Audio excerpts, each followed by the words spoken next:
President Donald Trump left Austin about 15 minutes ago. While he was here in Austin, state leaders briefed him on the state's response to Hurricane Harvey. KXAN's Phil Prazen joining us live from outside DPS headquarters in North Austin, where the president received that briefing.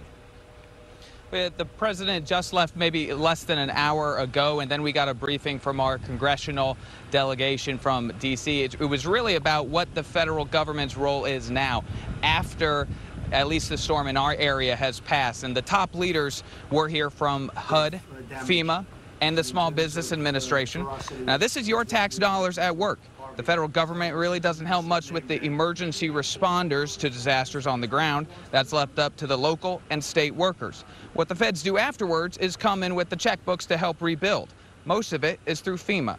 But all this recovery money adds up, and FEMA doesn't have all that much of it.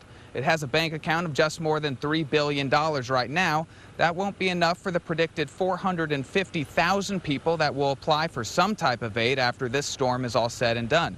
That's why Congress will likely take up a recovery package when it returns next week. But all that could get somewhat political. In the past, for example, the $50 billion package for Northeast after Superstorm Sandy, Texas Senator Cruz and Cornyn and many local delegations voted against it because it did not spend all its money directly on recovery. And so that's coming up in the weeks and months ahead. And we have a key person here that will work through that process, Congressman Michael McCall from right here in Central Texas.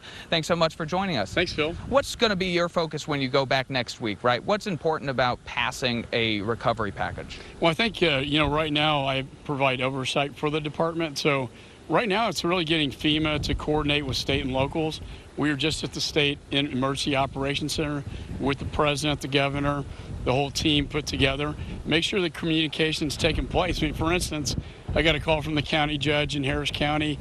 We want to have 10,000 beds at Reliant Stadium in our energy, and we need FEMA assistance to come in.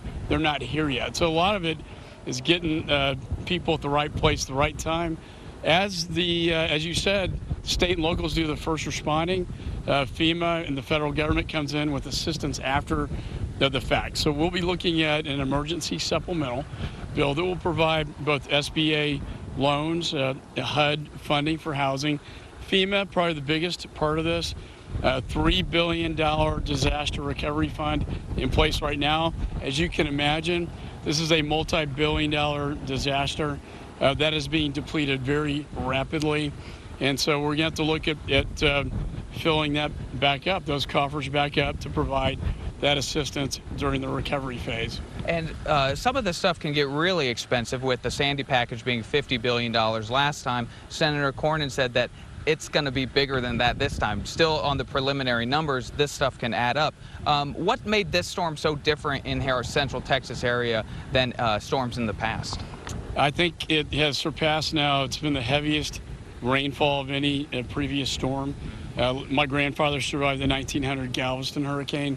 That had the highest fatality, but this has the greatest in terms of rainfall, getting to 40 to 50 inches. And so that's going to be a huge challenge. Katrina did a lot of damage. We're looking at levee systems in Harris County that could potentially break.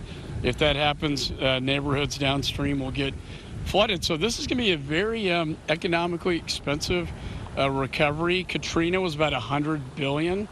You're right, Sandy, the price tag is about $50 billion. And so I think this is going to be up there. This is one of the worst natural disaster hurricanes, tropical storm events that we've had in the state of Texas.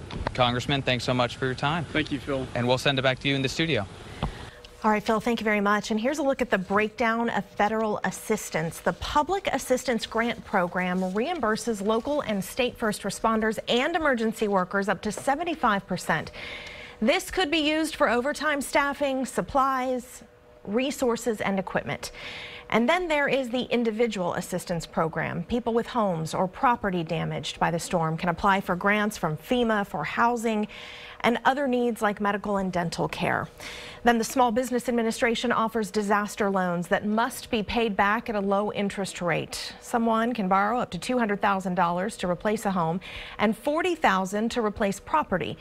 Businesses can apply for loans up to $2 million for property and economic loss. President Trump's visit to Austin was not without controversy. Dozens of protesters outside DPS headquarters this afternoon, many of them holding signs while several police officers watched nearby.